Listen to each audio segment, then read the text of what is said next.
Hi everyone, today we're going to make pumpkin curry. So I got my little bit of oil, olive oil, and I got my cumin seed and asafoetida, and I'm going to put some onion cut, and once the onion is sauteed, a little bit brown, then I'm going to put my pumpkin and spices.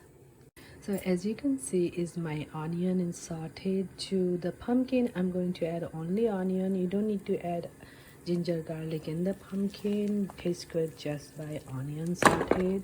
And I'm going to add to that my pumpkins, and since this pumpkin and spices are dry, so I added the spices, salt, turmeric, garam masala powder, and a little bit of vegetable masala. You can add anything you wish, and I added about a cup of water. And now if you have freshly chopped cilantro leaves, you can add that. So I'm just going to cover it in low heat and simmer, and sprinkle some cilantro, and you have your wonderful pumpkin curry.